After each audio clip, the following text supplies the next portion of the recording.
जय जय सच्चिदानंद।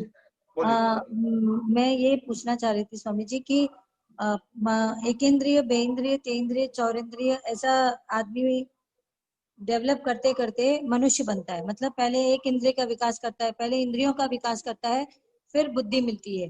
तो चार जो प्रतिष्ठित जो भी है, प्रतिष्ठित आत्मा तो सिर्फ मनुष्य के पास होती है और कहीं होती नहीं है। तो वो पहली बार मनुष्य में कैसे आता है? पहली बार पंचेंद्रिय में कैसे आया? इंद्रिय तो अभी मेरे को गाय बनना है तो मेरे को बुद्धि की जरूरत नहीं है, बट मेरे को मनुष्य बनना है तो बुद्धि, प्रतिष्ठित आत्मा चाहिए ना मेरे को। हाँ, इसलिए पहली बार आता है तो पंचेंद्रिय में से ही आता है, फर्स्ट टाइम। मतलब वहां किसने चार्ज किया कर्म? वहां पहली बार आता है वो तो जैसे नेचुरल ग्रोथ होता है ना, एक इंद्रिय, दो इंद्रिय, तीन इंद्रिय, ऐसे ही ग्रोथ होता है पहली बार। बाद में उसका रिबर्थ होता है। तो पहली बार उसको भाव करने का जरूरत नहीं है कि मुझे मनुष्य बनना है। पहली बार जो बर्थ होता है इसको कहते हैं बट नेचुरल प्रोसेस। मनुष्य का भी बट नेचुरल हाँ, प्रोसेस में पहली बनता बार आता है तब की बात है, फर्स्ट टाइम की है। बात है। पहली बार फर्स्ट टाइम का ही पूछ रही हूँ स्वामी जी। बाद की बात जो होती है वो उदय कर्म के अधीन है। हाँ, एक बार मनुष्य मिलना वो बट नेचुरल प्रोसेस है, यही कहना चाह रहे ना? हाँ, बस बस बस। मतलब मैं तिर्यंच में जो भी पुण्य करती हूँ, अकाम निर्जरा से मेरा पुण्य बंद होता है, उससे मेरे को मनुष्य भाव मिलता है, ऐसा? नहीं, जैसे पंचेंद्रिय का जो मेरा लेवल है वो लेवल मेरा हाई 100% हो जाता है, देन आई कन्वर्ट इन अ मनुष्य भाव। एक एग्जाम्पल से बताइए स्वामी। जैसे 5वां दौड़ में पास हो गया तो आपको 6ठा में ही जाना है। नहीं, ऐसे नहीं। अभी तो जैसे मैं बंदर हूँ, ठीक है। अब मेरे को बताइए कि मैं 100% का कैसा इवॉल्व करूंगी तो मैं मनुष्य बन जाऊंगी?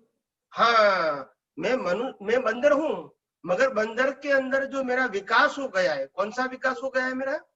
तो कि 5 इंद्रियों के ज्ञान का जो विकास हो गया है, तो फिर मेरे को रिक्वायरमेंट होती है कि मेरे को अभी उससे ज्यादा कुछ समझना है, मगर मेरी कैपेसिटी रेंज इतनी है क्योंकि मेरे पास तो संज्ञा है, बुद्धि तो है नहीं।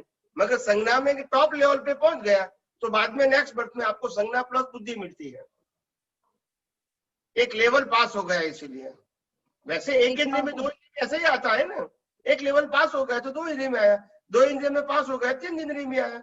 बाकी एक इंद्रिय में तो कितनी सारी योनियां है, 2 इंद्रिय में भी कितनी सारी योनियां है। तो वो मगर मैंने पास हो सारी गया, करी है तो मैं पास पास हो गई कैसे तभी होती तो हूँ, फिल्टर यही? होता, पास हो गया तभी तो।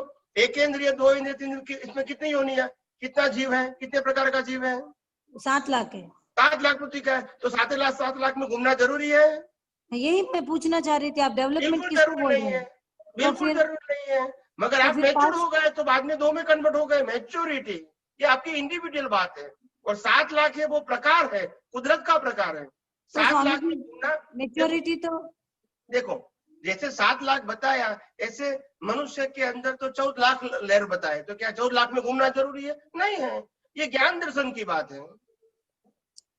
तो मेरे पास 3 इंच में तो ज्ञान नहीं है ना स्वामी जी? है, इंद्रिय ज्ञान तो है आपको पास, वही तो पास करना है इंद्रिय आपको। ज्ञान है तो तो वही बुद्धि तो का पास मतलब? करना है। आप एक अच्छा, इंद्रिय में के 2 इंद्रिय में जाएंगे तो एक इंद्रिय का लेवल मैक्सिमम आ गया, कन्वर्ट इन 2 इंद्रिय, 2 इंद्रिय जैसे का मैक्सिमम आ गया, कन्वर्ट इन 3 इंद्रिय। इसमें एक एग्जाम्पल एक इसी इंद्रिय के में बारे में थोड़ा इसमें दीजिए एक ना इंद्रिय कि में 7 लाख प्रकार का, 7 लाख प्रकार के जीव है, तो 7 लाख में घूमना जरूरी नहीं है। अच्छा, ये ठीक है, ये क्लियर हो गया। पर अभी आप मेरे को एक थोड़ा सा इसका एग्जाम्पल दीजिए ना कि वो लेवल पास होने के लिए क्या उधर एक इंद्रिय में, एक इंद्रिय का पूरा हो गया मुझे, ऐसा मेरे को मतलब किस हिसाब से समझ सकते हैं, एक समझने के लिए कोई इंद्रिय ज्ञान का मतलब होता है जैसे कि जीवों की इंद्रियों की जो संज्ञा होती है, संज्ञा वो एक प्रकार की लिमिटेड ज्ञान है, इंद्रिय ज्ञान है। मगर वो ज्ञान उसको जब कंप्लीट हो जाता है ज्ञान, उसके ज्ञान में, क्योंकि आत्मा तो है ही, तो आत्मा की हाजिरी में उस इंद्रिय के लेवल का जब ज्ञान, इसको ज्ञान कंप्लीट हो गया तो the nature will convert in 2 senses, because क्योंकि अभी उसमें पास हो गए है ना। आप सिंपल समझो, आप ह्यूमन हो गए, ठीक है, मनुष्य हो गए, मनुष्य में बहुत सारे अवतार आपके हो गए। अभी आपके अंदर पूरा अज्ञान निकल गया। अज्ञान निकल का मतलब क्या हुआ? आपने सनातन सत्य जान लिया। You understand my point? बिल्कुल बिल्कुल तो ठीक है। कुदरत कहेंगी आप पास हो गए, अभी आपको रहने का अधिकार नहीं है, गो टू द मोक्ष, that's it, you have no right to stay here. तो ऐसे एक इंद्रिय का मेरा जितना जितना बिलीफ होता है वो सब बिलीफ मैक्सिमम लेवल तक आ जाना, ऐसा बोल रहे हैं? हाँ, that's it, same principle, principle तो एक ही है।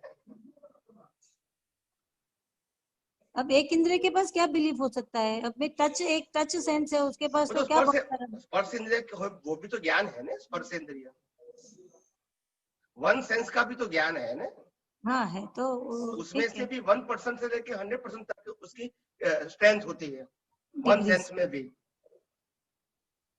तो ये मैंने कहा कि ये इसीलिए, ये मैं इसको इसीलिए आध्यात्म विज्ञान कहता हूँ, ये संशोधन का विषय है, ये किताबों का विषय नहीं है।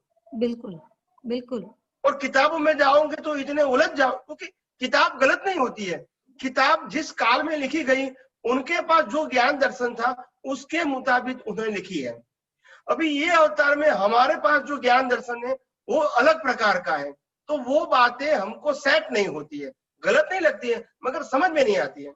समझ में नहीं आता, बिल्कुल सही बात। तो फिर वो गलत भी नहीं है मगर हमको काम की नहीं, जब समझ में नहीं आएंगे तो मतलब क्या रहा? कोई मतलब नहीं। अभी वही हम तो है मैं ना, बात आप करता हूँ। बिल्कुल, बहुत बहुत कृपा है स्वामी जी आपकी। अभी हम आप्तवाणी पढ़ रहे हैं स्वामी जी, तो उसके अंदर है ना दादा भगवान की, तो उसमें आ रहा है ऐसे कि एक बार मतलब डेवलप्ड, एक इवॉल्व हुआ हुआ मनुष्य अगर तिर्यंच में जाता है तो 100 से 200 साल से ज्यादा तिर्यंच में नहीं रह सकता, वापिस मनुष्य में आ ही जाता है, डेवलप्ड मनुष्य जाता है। कोई मनुष्य अगर एकेंद्रिय में चला जाता है बहुत गाढ़ ऐसा करके, तो उसकी बात अलग है। बाकी वो जो डार्विन्स की इवोल्यूशन थ्योरी है वो हमेशा एक बार मनुष्य बनने के बाद उस पर लागू नहीं पड़ती है, ऐसा कुछ लिखा हुआ था। नहीं नहीं, मनुष्य में से तिरंज में जा सकता है ना। नहीं जा सकता है तो बोले तो 200 ईयर, मैक्सिमम 200 ईयर से ज्यादा नहीं रहेगा, वापिस मनुष्य में आ ही जाएगा। वो अलग बात है। आपने जो डार्विन का उत्क्रांतिवाद का जो सिद्धांत बताया वो एक अलग चीज है। उसमें दोनों लिखा हुआ है स्वामी जी, आप बोलो तो मैं कल ऐसा कैसा मैं, अभी अगले सत्संग में पढ़ दूंगी। मेरे को जरूरत नहीं है, मेरे को उस नॉलेज की जरूरत नहीं। मैं आपको विजन से बता देता हूँ कि यही कहना चाहते हैं कि उत्क्रांतिवाद का जो लॉ है, first second third fourth fifth sense में आके मनुष्य भाव में आके बुद्धि आना, बुद्धि प्राप्त करना, फिर बुद्धि में से आप एकेंद्रिय में जाओगे तो फिर आपको सेकंड थर्ड फोर्थ में आने की जरूरत नहीं है। Then come back to the human life, क्योंकि वो आप कर्म की भुगतान के लिए गया है, आपका डेवलपमेंट तो हो चुका है। हो चुका है, हाँ समझ गई, सेम समझ वे गई। अगर आप नरगति में जाओगे भी तो सेम प्रिंसिपल, बिल्कुल नरगति में बिल्कुल। जाओगे फिर आप एकेंद्रिय में जाओगे, फिर पंचेंद्रिय में आओगे, फिर मनुष्य में आओगे, नहीं ऐसा जरूरत नहीं है। नहीं है, नहीं है, हाँ वो तो एक बार सीधी चढ़ने का है बस। ठीक, तो ये कहना चाहते हैं। समझ। तो शास्त्रों में या तो किताबों में जो भी लिखा है प्रिंसिपल तो ये है। हो प्रिंसिपल सकता है प्रेजेंटेशन अलग हो सकता है किसी का भी, मैं मना नहीं करूंगा, मगर बिल्कुल उसका मैसेज जो है वो यही है। यही समझ में आ गया सब। ओके, कोटि जय कोटि श्री प्रणाम।